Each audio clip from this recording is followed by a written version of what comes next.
This podcast is brought to you by the Phoenix Games Club. We are a long-standing RPG and board gaming group based in East London, operating out of Plaster. Due to the coronavirus and our commitment to ensuring the safety of our members, as well as others, our usual venue is presently unavailable. But we do have and operate an active online presence. If you would like to get involved with games, discussions, as well as make new friends, please use the links in the show notes. We're always looking for more people, whether you're experienced in tabletop RPGs or entirely new. And now, on with the show. Yes indeed, folks. Welcome to the inaugural episode of To Ashes You Say. I am Nick, your host. Joined with me this evening are my fellow co-hosts, Kieran and Andy.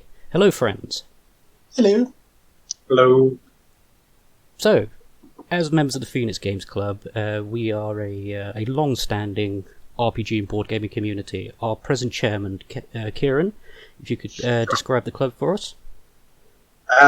Yeah, sure. Hi, I'm Kieran. I'm the current chairman of the Phoenix Games Club. So what we are is a tabletop RPG and board gaming group based in East London. So we're a friendly bunch of gamers. We normally would be hosting games on a Thursday evening. We run games on the themes of sci-fi, fantasy, horror, comedy.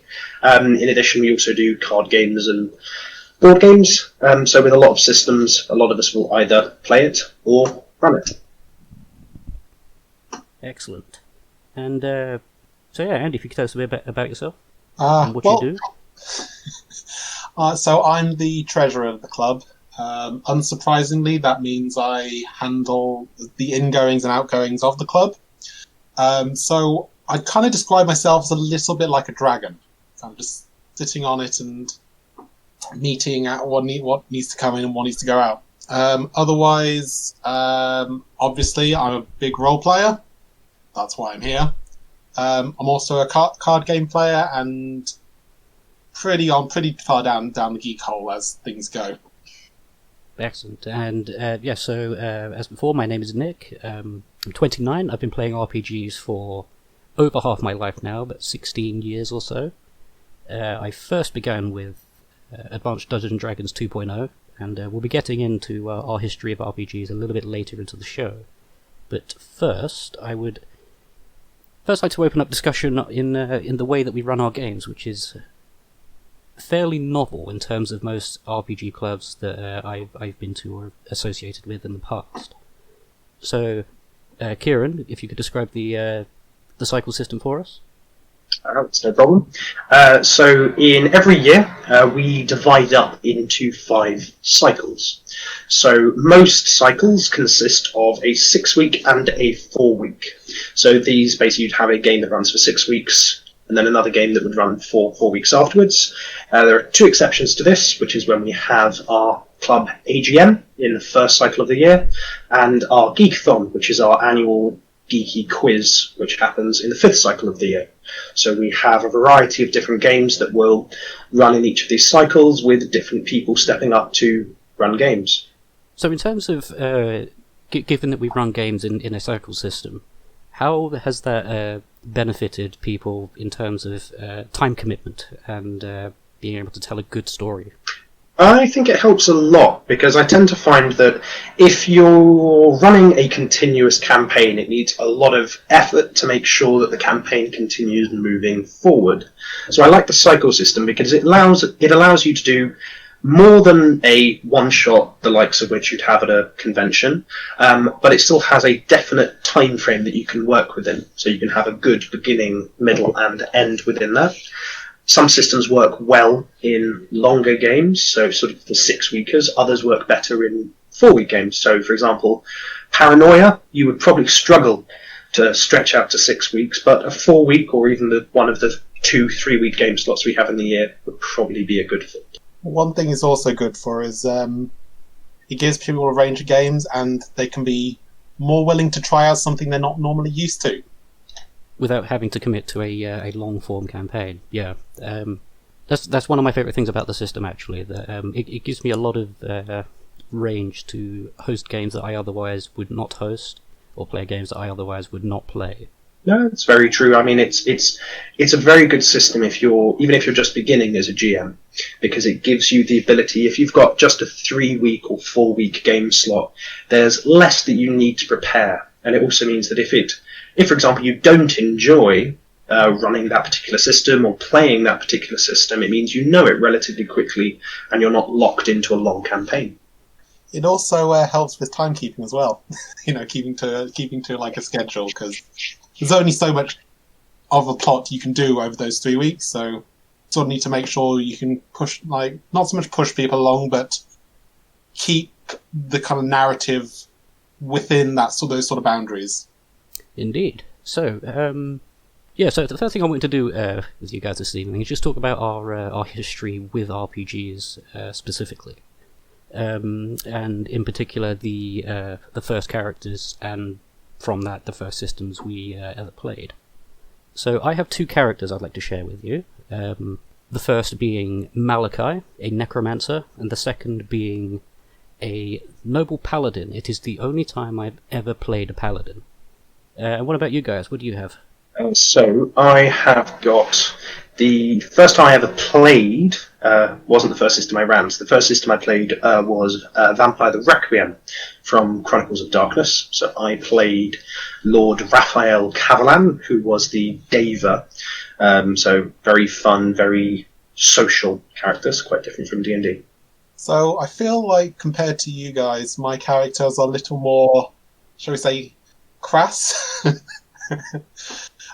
So I had 2 games that I first started out with. One was Dungeons and Dragons, like the 3.5 edition, in case anyone knows what I mean by that, and Shadowrun.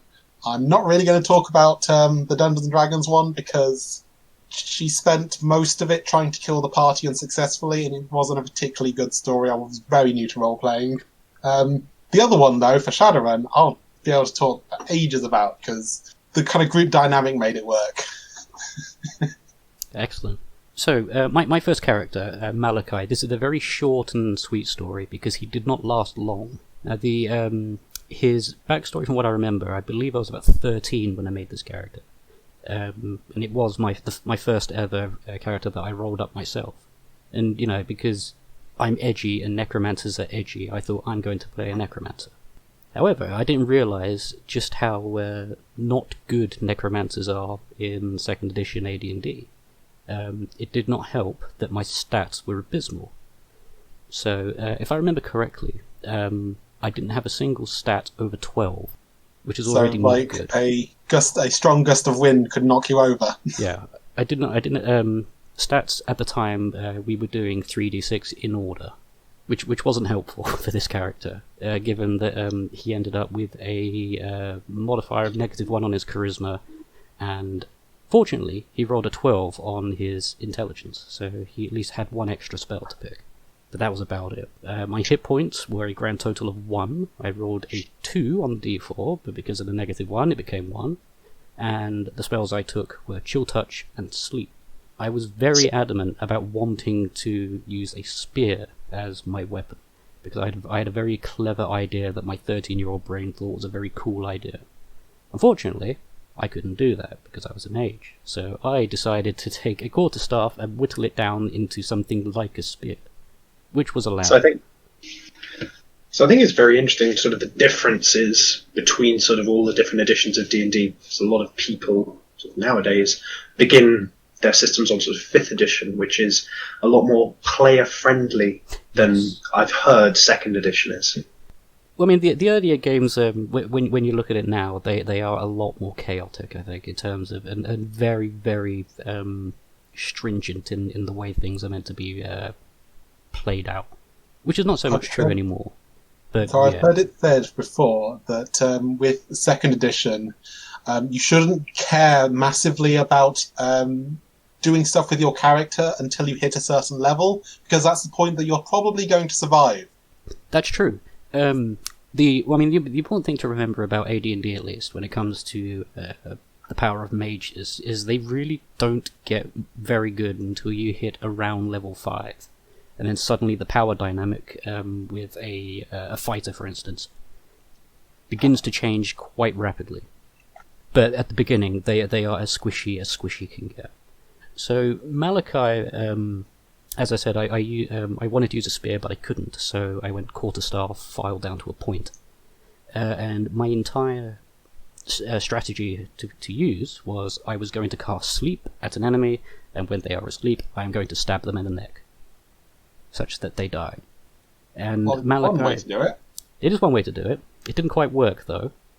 So the setup for Malachi was he was part of a new adventuring group looking to seek their fortune and build a name for themselves in a, I think, unnamed setting. I don't think we really hammered down what setting we were in for that game. But we were able to find a local adventuring guild, and we were tasked with recovering a number of personal effects of an outlying village that was sacked by a small cadre of gnolls that was under the thrall of a fallen druid who was going to play on later into the campaign. Malachi fell into the unfortunate hole of not really getting anything correct. Everything kind of went wrong from the moment I started playing the character. Our first combat involved me thinking, right, I am going to be awesome, watch this guys, I cast Sleep. And they saved. At which point I was essentially just saying to myself, oh, and by the way, I had an AC of 8, which in Thaco is not good. That basically means, especially with the enemies we're fighting, even at first level, they were not going to miss. Okay, I feel I need to ask here, because a lot of people at home are probably going to be asking the same thing. What is Thaco? So, Thaco is a now antiquated system for dealing with player characters and enemies hitting each other in combat.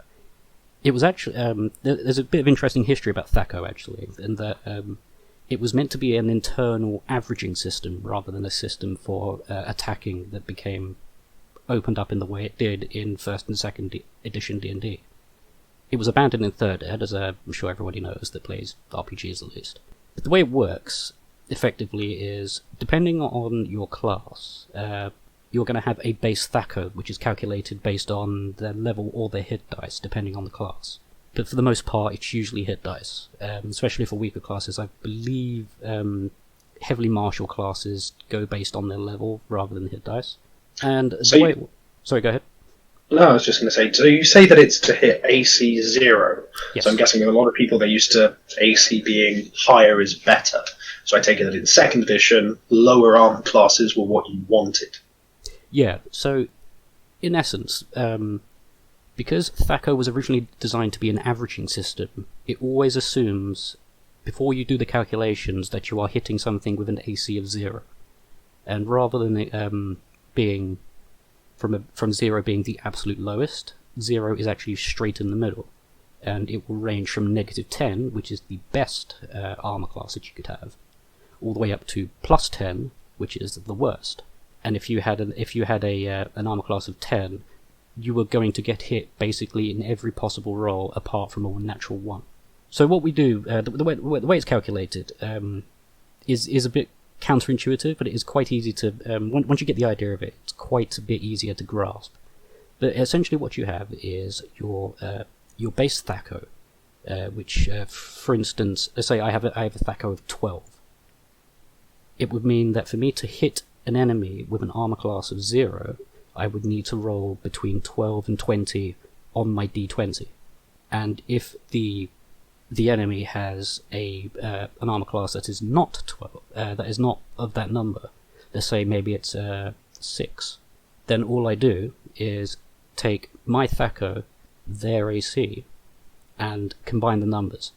So if I've got a Thaco of 12 and they have an AC of 6, I do 12 minus 6, which is 6, which means I need to roll between a 6 and a 20 to hit whatever I'm attacking.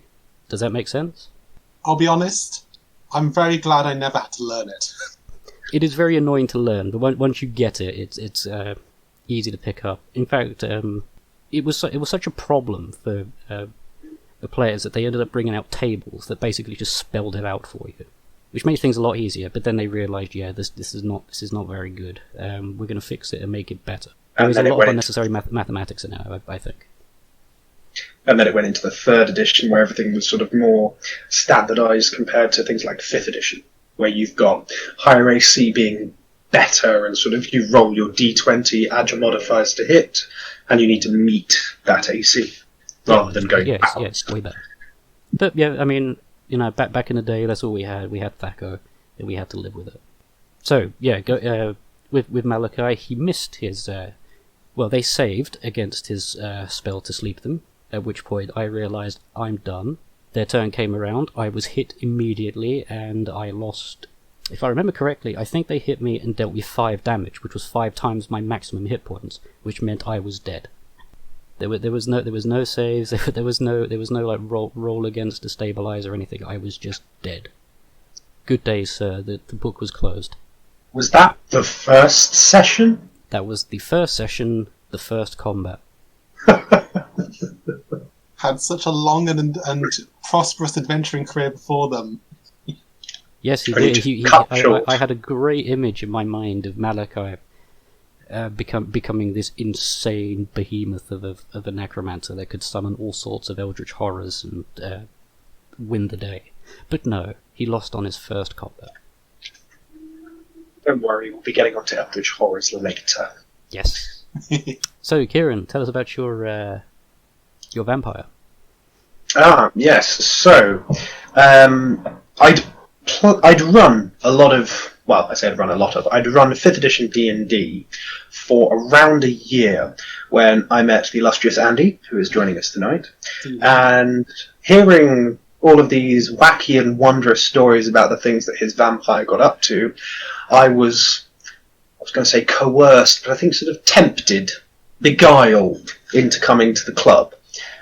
So I came along. It's good. I'd call it dragging you like kicking and screaming, personally. It took a while to get me to come to the club, it is true. But so I got in touch with the GM, who's a member of the club, lovely guy called Ivan, not Ivan, as I made the mistake when I first met him. So I created my character over Messenger at the time, and the idea I had in my head was of basically this sort of very manipulative, very sort of beautiful and wondrous vampire who'd come along and charm everybody in the room, and the system let me do that. So I created a Deva. Deva are effectively, they are the seductresses, the succubi is their nickname in the vampire community, and I picked the bloodline Toreador, which is where you're insanely focused on sort of particular things to the exclusion of basically a lot of other things, and it becomes an obsession for you. So one thing I probably need to ask on behalf of people who are not massively familiar with vampire, what do you mean by bloodline? Oh, good question. Effectively, in Vampire the Requiem, and in most sort of vampire games of the World of Darkness system, they're explained in different ways, but generally they all descend from different lineages of vampires, each with their own unique features, their own unique abilities, and their penalties. So, for example, the Deva find it very hard to resist temptation, which makes sense given they are prone to excess. And yes, but their benefit is that they are very naturally seductive and charming to other people, which makes it useful when you're hunting your prey. So your bloodline, you usually have a particular way in which you approach your prey and the way that you present yourself. So I was a member of a vampire organisation, which was called the Invictus, which is effectively like the vampire government. So they're the ones that go, yes, we are the ones that are meant to be in power. We should rightfully rule. Let's set up a government. And I was working as a notary, so I was binding oaths from people in blood, as you do with vampires. So in this particular campaign, it was the first game I played, and I was really nervous when I showed up because I was going there all alone for the first time, but everyone was really lovely when I got there, and I got along really well with another player who was also playing a Deva. They got me interested in the role-playing, and I really got into character. And it's very much, I am above these humans, but I kind of need them. Let's just use them. So the party was primarily high society vampires. Andy was, of course, one of them. Of course. Yeah, I was in that game. I was playing a. Oh, what did I call her? It was Ivanka. Yeah, it was Ivanka. Yeah, who was essentially like a sort of imagine the sort of like World War like One era like nobility style people where they're like very haughty, very kind of like no like this I am just better than you, and they're a vampire in modern times. Yeah, they were sort of very rich and powerful. We got along quite well because we had things to do. So I got along very well with this other David who was in the party, and they were sort of very much combat focused with a katana that they slashed at bloody everyone that came near. And effectively, the one moment that always stands out in my head is when we had to head into this gangrel hideouts. The gangrel are the bestial style vampires, very vicious, very savage. And we were trying to get evidence for the prince, who's basically the vampiric ruler of that area, that these people were involved. So we head in, and there are these gangrel that are sparring, and we're looking at it, me and this other Dave, sort of going, oh, that's nice, like, we're not here for that, let's just talk. But of course they didn't want to talk. So we got invited to spar, and it was this beautiful moment, like lightning strike, when the two of us looked at each other, and both looked at the GM and went, we activate Majesty, which is the ability of the Deva to kind of go like, all eyes turn to you, and it's sort of like you dazzle people with the brilliance of your personality. So it was very fun, and yeah, it was good character. Dazzle with the sheer like weight of your charisma, so to speak.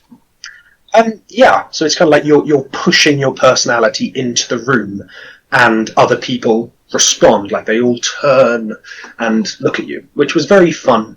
Sort of the narration of hunting was quite good as well, so you just walk in and you just start dazzling people, and they are literally putty in your hands. At least that's how the Deva view it anyway. But it's very different from D&D, I found. Whereas in D&D it's very much a lot more tactical, high fantasy, whereas Vampire tended to be a lot more modern. But very social. Yes. Yeah, social. Exactly. Story-driven, which I think is the hallmark of the World of Darkness series. But yeah, the campaign ended quite well. We managed to prove that these gangrel were involved in this plot against the prince, and we managed to force the particular gangrel to frenzy at basically a truce area, so it's called an Elysium. We did that by, I think, Andy, you kidnapped her human connection, like the last human descendant they had. I feel like we also need to point out that these guys turned out hadn't actually done anything wrong. We were literally just framing them. The prince said they did it, therefore it was true. But yeah, no, we kidnapped their like Descendant. the last person of their living like relatives who they actually liked, and then sort of kept pushing their buttons until they attacked one of us, at which point we then claimed self-defense. Yeah. We basically baited them into attacking. It was very fun, and it ended with the prince killing this particular gangrel by slicing their head off. A keynote, vampires are not good guys. No, they're really not. Also, prince in vampire doesn't just mean that it's a man, it can be absolutely anyone.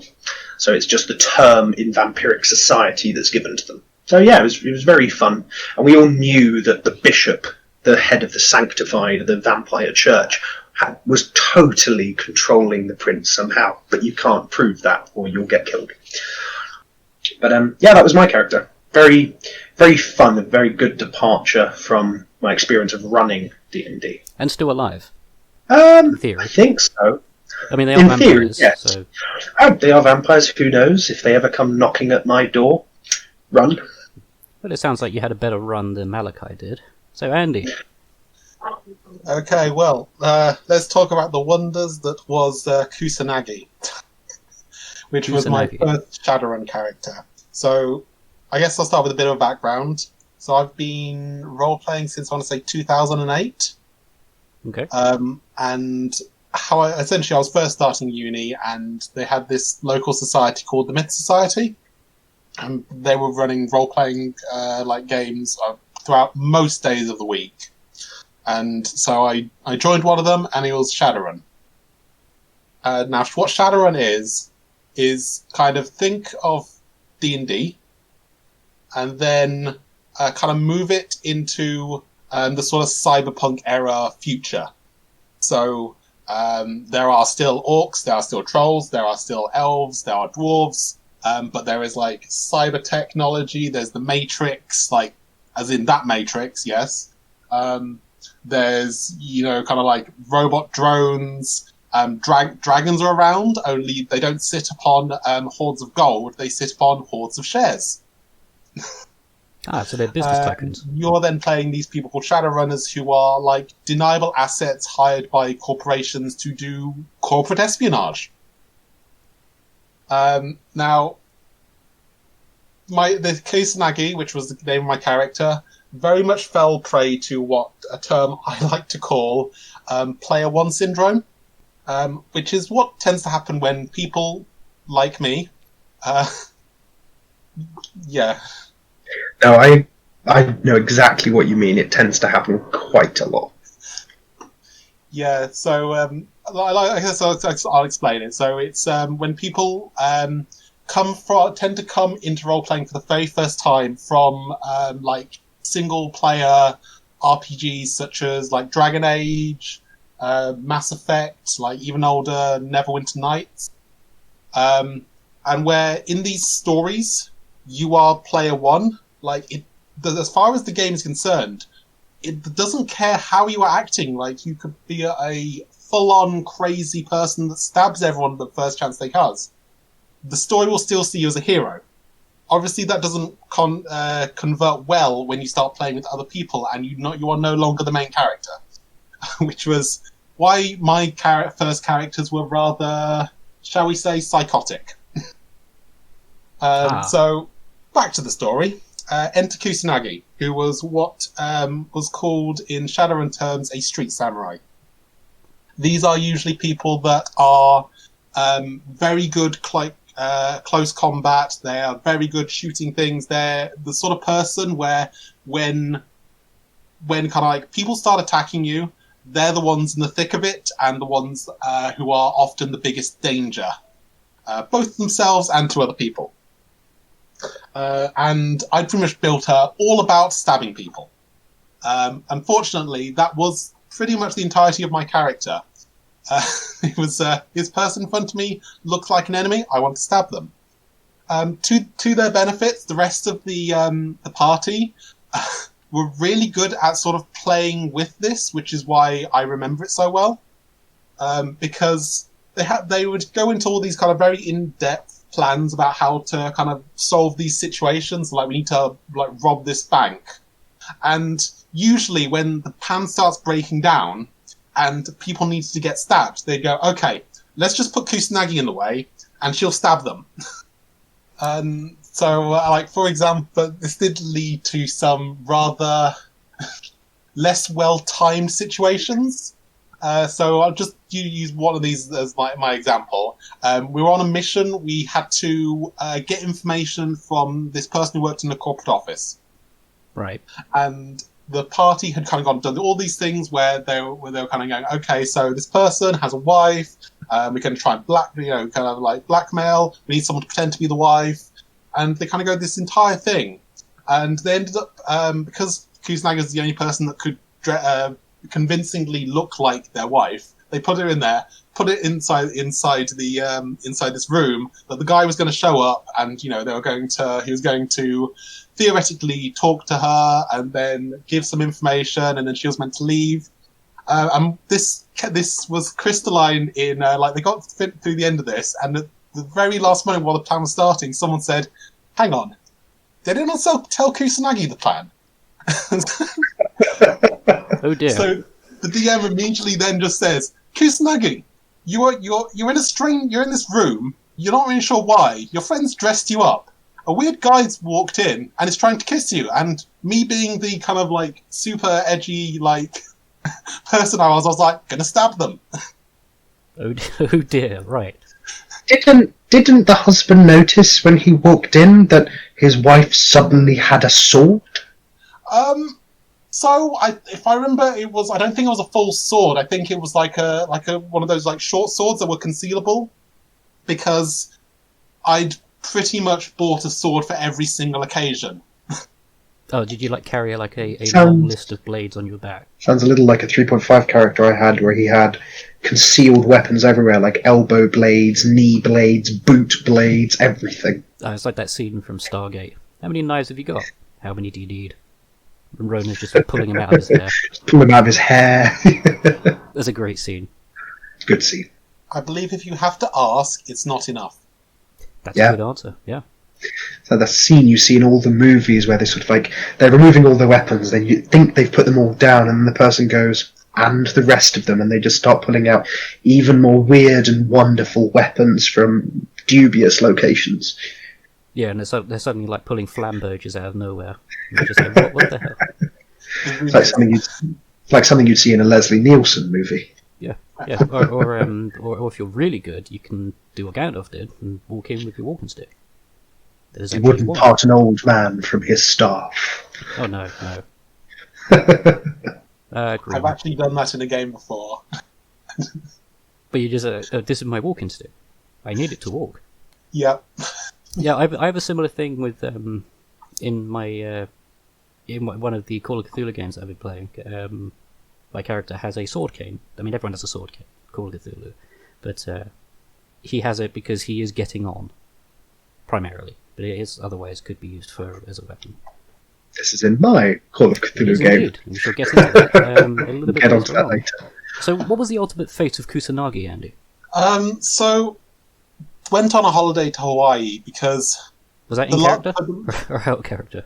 Well, no, that was in character. Right. The thing being is that we were taking missions from this guy called the Boss, who was essentially in charge of half of the city's underworld, and he'd sent us on a mission to find out who was stealing from him. And so we'd worked out that whoever was like going in to steal these places was doing it to this warehouse. And so what the party very foolishly decided was, what we're going to do is we're going to find this box that this person keeps stealing from. We're going to stick Kusanagi in the box. And then when the person shows up to steal from them, then Kusanagi is going to do her thing. Unfortunately, this is a loyalty mission, so when the boss showed up to be like, "Congratulations on proving that you are great at your job," Kusanagi stabbed him. Okay. So we then like went to the other crime boss, who was called, I think it was like Ricard, or it was began with an R, and he then spent about 5 minutes essentially saying about how screwed we would be without him to cover for us because we killed the other guy. At which point everyone was kind of getting a bit annoyed with him, so everyone just sort of emoted stepping out of the way. And that's how both crime bosses in Chicago got killed, so we all decided to leave the country. Should have become the crime bosses, that would have been better. We were low-level Shadowrunners. It was never going to work out. Makes sense. That's an interesting way to go. So, my other character that I wanted to talk about, his story is much less graceful, but it did start off quite graceful. So, his name was Giza the Seven-Fingered. He was a noble paladin of, at the time at least, high renown, devoted to Lathander. Even this game was not set in Forgotten Realms, by the way. I think we just hijacked the gods because they already existed and we kind of knew what they were. This was when which one's Lathander? For those of us who don't know Forgotten Realms that well. So, Lathander is also known as the Morning Lord. Off the top of my head, he is the deity of dawn, renewal, birth, spring, and a few other happy things. I think vitality and youth are involved in there somewhere as well. And he, so Giza, his whole shtick was This is the most selfless man that has ever existed. He is going to do everything in his power to help everyone in any way he possibly can, especially if it may involve putting his life at risk. So he was he was a very selfless individual. Unfortunately, this became his downfall. Because after a while, so I played this character for about a year, I think. Again, I was about 14 or 15 when this when I played this character during lunch breaks at school. He became very obsessed with the way that it was an interesting development, but in effect, he became very obsessed with the way people perceived him. He needed to be recognized as this great pious person who would do anything for anyone, no matter what it is. So he was constantly broke. Whenever he went on a quest and came back with some great rewards, he would always give his things away. He would always give his shoes to a needy beggar on the street. He would always give orphan children monies, a lot of monies. So he was well regarded until he started to have a problem with the way people were kind of getting bored of him in public. So sounds a little. I was just going to say, sounds a little something like the vow of poverty from 3.5, where you are bound to give away all of your possessions and money, but in exchange you get huge powers and benefits. It was a very interesting character because I really enjoyed playing him until the end, at least. When I'm going to explain what happened, because it became quite bad towards the end. So as I said, he became very obsessed with how people regarded him. If he went out onto a grand quest, he would find a local speaking area and proclaim his imminent return, where he is going to smite the evil he has been sent to deal with. And he did. Usually, he would come back with a wash in victory, holding the head of a demon or something, and said, "Behold, for I have saved you yet again. Love me, everybody, love me." But gradually, fewer and fewer people turned up to his orations. And that bothered him, because nobody was there to see him being this amazing person. I'm sensing a slow decline towards villainy here. So, in effect, I think I got to about level 7 or level 8 by that point, which in AD&D is still pretty good. And I got into a very long dungeon, towards the end of which we ran into a demon who had heard of me, and had heard of my frustrations with the fact that people no longer care about the things I've done or what I have to say. You were right, Andy. And he made him an offer. And basically that offer, he provided him a magic item in exchange for some service that would have a permanent charm effect on people that he speaks to. Ah. Which was very good. Unfortunately, Lathander was not pleased, and I lost... the long story short was, by the end of it, I had lost all of my Paladin rights. I had lost all access to my spells. I became a fallen Paladin, which is basically a crap warrior. Which edition of D&D was this? This was 2nd edition. Ah. And it is nearly impossible to regain that favour. Because I think your that, first mistake was never make deals with the demon or a devil, because it never ends well. No, it doesn't. Yeah. I've offered many. For me to have regained my trust with Lathander, I would basically have had to have done everything I was doing before I started getting super self-conscious about it. But by then, I had become so self-conscious about it that I couldn't do that. And he ended up becoming regarded, at least colloquially, as Geezer the Annoying, and then Geezer the Bothersome, and then finally Geezer the Dead. And that was his story, basically. It was a very great start and a very grand downfall. It was one of those characters that I remember quite fondly, even though towards the end of it I was getting pretty tired of it as well. But it was a very interesting personality I constructed for him. Did he ever meet his end? Not in so many words. I like to think that he died of loneliness when I stopped playing him. Oh. But he never actually died or met his maker, so to speak. Well, first he was abandoned by his god, then he was abandoned by his player. Yeah. Sad story. The number of characters... the number of characters that must just be sat in a drawer somewhere. Yes, he died slowly the death of abandonment. Yes. What's worse, actually dying or being forgotten? Nobody knows. and being forgotten. At least if you die, someone would remember you. But yeah, those are my two characters. Beyond that, do we have any other characters to share? Well, I think I will. Like I said, I had my other character, which was my D&D character. I don't actually remember what I called her, but like I said, was very much like Kusanagi, only there wasn't the sort of party dynamic, and also I guess if nothing to take away from this is that if you are starting a role-playing game for the very first time, don't pick the most complex class to essentially play, because the character was a wizard, bearing in mind that I had never played 3.5 before in the slightest, and wizards are rather complex, and you can do a lot wrong with them, which was why I spent the entirety of the game being terrible at everything. That tends to happen. I think if you are very new to RPGs in general, pick the easy things. That's usually some kind of fighter or some kind of martial thing that just hits stuff. I would also say it's usually a sign of a good GM if they are sort of there when you're making your character. Because I run a 3.5e game outside of the club, which I run on Monday nights, and I had a number of people that came in that had played D&D but had never played 3.5. And the way I handled it was I literally went through it with them.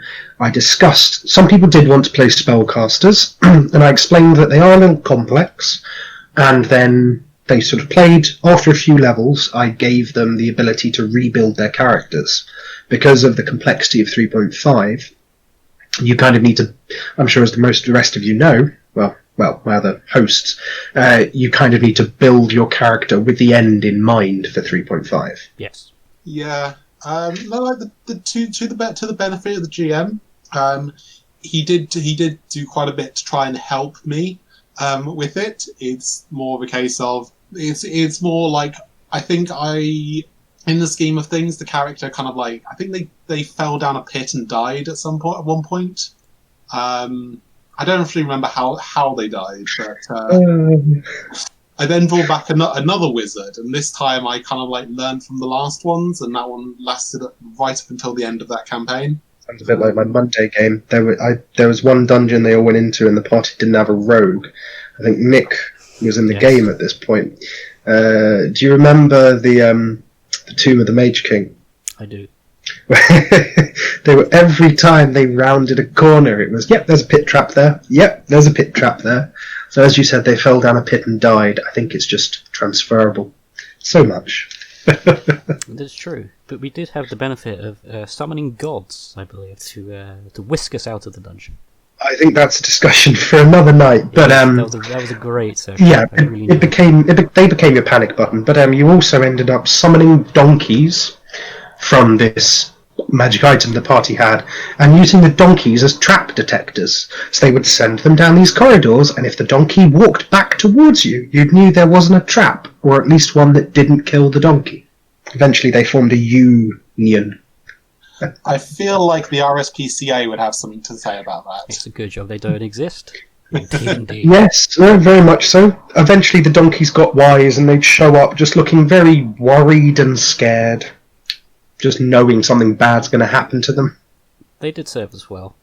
Oh, they did. Yes, it was a good match. That's a game that I think we should talk about in a separate episode, because that game got very interesting. I do have to thank Andy at some point on that. Yes. Andy's so one thing I have to praise Andy for is I have a base idea, and I generally know how I want it to go. Andy comes up with the cruelest, most intricate way to flesh that idea out, which is it's always good to have a sounding board for ideas and campaigns, which is sort of good advice for everyone. Definitely speak to other GMs, because they will definitely have insights into things and ways of doing things that you wouldn't see. Yeah, it's the same kind of advice as don't expect your plot to get past the first session. No, never. That's like rule 0. Plot never survives first contact with the players. Yes. So we're coming up to up to 50 minutes so far.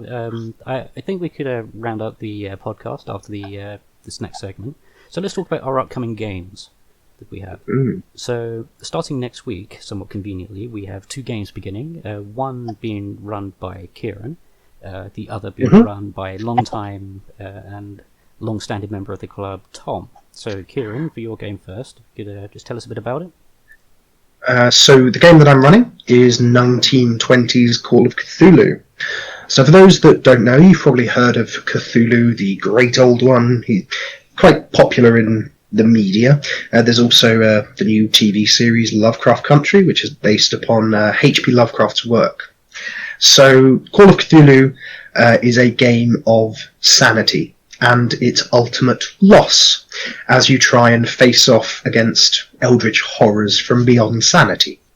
And as a friend of mine and member of the club, John, aka Spawn, describes it, in D&D, you play as the heroes facing terrible monsters, and you've got spells and powers of your own to match them. In Call of Cthulhu, you play the villagers with no powers of your own, at least at the beginning, and your main weapon is research, investigation, and a lot of luck. So Call of Cthulhu is very much not a game where you can go rushing in to face the eldritch horrors and have any hope of survival. That will end up killing you very swiftly.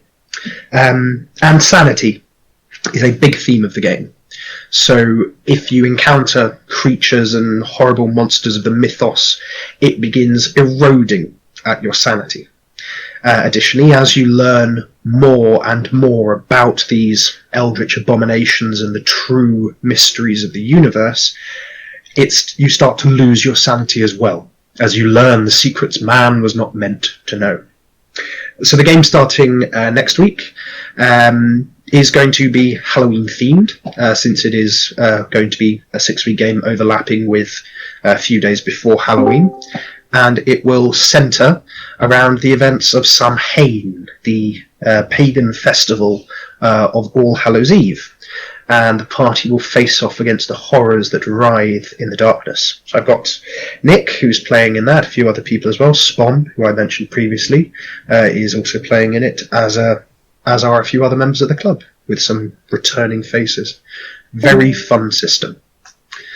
But Call of Cthulhu is an interesting system, very different from D&D, but I absolutely adore the skill progression that Call of Cthulhu offers. Yes, very fun. Really good, as well as the setting in general.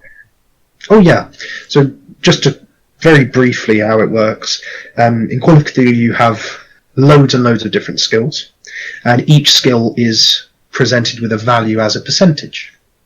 And when you successfully use a skill in a challenging situation, you mark a tick next to it. And then normally at the end of the adventure, you want to roll all of the skills that have got a tick. And what you're trying to do is fail, because failure is when you get above the percentage value. So you're trying to roll underneath it. If you get above the percentage value, when at the end of the adventure, it shows that there's still room for you to grow and the skill increases. So it means that the skills that you're very bad at the beginning, if you succeed at using them, they are much more likely to succeed. But yeah, it's one of the things I love about the system, and very mutable as well. But that's me. It also means that when you're very bad at the skill, you get better at it faster. Yes. Assuming you with one exception, Cthulhu Mythos, which you can't improve except by encountering the eldritch horrors that man was not meant to meet. But very fun system. So the other game that's being run is Exalted 3rd Edition. Now Tom, who is running the game, is not here with us this evening, but Andy is playing and is at least familiar with the system. So could you tell us a bit about Exalted? Yes, so it kind of like taking a sort of 180 from the sort of Cthulhu theme. Exalted is very much an high action style game. Or I don't say high action, high. You're always kind of doing things. You're always kind of like, you are the main character. You can pretty much punch out Cthulhu if he shows up. So you play as people called Exalteds, or they are peoples that have been granted powers by the gods. So some may have been granted powers by like the sun god, and who's kind of granting them they're like to kind of show off his, like, so to speak, perfection. Others by like the moon god, who's like more about sort of like wily ways and shape shifting, and other ones by the elements, like elemental gods or dragons in this case. Setting wise, it's a high fantasy one. I'd actually compare it to a bit like the setting of Avatar: The Last Airbender, with a lot of the themes that show has, because there is one kind of central government which holds sway over most of the land, which is called the Realm, and they can very much be compared to the Fire Nation. Down to all of the things that, colonization and imperialism they were doing. Now, though normally you are usually playing people blessed by the sun, or solars as they're called, who are kind of like not part of this realm, and the realm doesn't really want them around. However, what's interesting is that for this game, it's going to be focusing a lot more on the realm itself. So we'll be playing members of that realm in what I can just best describe as kind of a bit like Game of Thrones, where it's made up of a lot of very powerful houses who are constantly vying to one-up each other. As for the system itself, it's another one which was kind of first kind of made by White Wolf, then kind of like improved. But it's very, I want to say, dramatic in the way of, so your characters can face down like a horde, like an army by themselves. They can pretty much like shout down like a powerful like governor in a debate. They can do all these things where you are essentially, you have that agency to do things, and that's kind of what I like about it. So you are in effect basically playing something a step below a god. Yes indeed. So, guessing sort of with, because a lot of people break their teeth in role playing on things like Dungeons and Dragons, where you sort of begin as sort of a low tier adventurer and eventually work your way up. It sounds, I've never played Exalted before. It sounds like where do you progress from there? If, as you've said, you are a step below a god, where do you go? Well, as in the only way is up. So you like, obviously there are different power levels amongst the Exalted. So like the longer you're around, the more powers you get, and the stronger powers you get. And then, like, further down the line, you can, to a degree, start trying to surpass some of the gods, because like the cosmology it's based around a lot of the old Chinese, like the really old Chinese kind of like idea around like celestial bureaucracy. So there's many gods of many things. Oh, I see, but most of those gods are in effect unknown, but they still affect things. Yeah. So it sounds a little bit like the Greek pantheon as well, where you've got gods of the most obscure things, like there's the god of smells and the god of the north wind and the like. Also, for like in past games, like because everything has a god to a degree, there have been times where like there's been an epidemic, and so one of the party has gone and found the spirit of disease that is hanging around this epidemic and beaten it up. Sounds a little bit like in World of Darkness. So if you remember, Andy, we played a game of Werewolf, where very much sort of spirits come into play, and there's the spiritual manifestation where you can have the manifestation of disease. So is it a little sort of like that, where it has this thing that you can destroy to get rid of it? Yes, like it's more like they are meant to be like the overseers of that thing. It's like, it's not like if you destroy the disease spirit, so to speak, the disease will go away. It just means it was kind of like regulating the spread. Which is why it's not often better to intimidate it, to say, you want to take your disease and go that way and away from here. So intimidate the disease to go after the people you want. Yeah. Makes sense. Sounds like a lot of fun. So I think we've come to the end of the first episode here, gentlemen. Thank you very much for taking part, and to anyone that listens, thank you very much for listening. We will be coming back. We haven't quite figured out if we're going to do weekly or bi-weekly yet, but we will be returning soon. And from me at the Phoenix Games Club as the chairman, thank you very much for listening as well. Looking forward to the next one. Thank you, Nick, as our host, and Andy as the other co-host as well. I would also like to thank both of my compatriots, Nick for hosting and Kieran for also being here. Yes. Thanks for listening, everyone. Good night.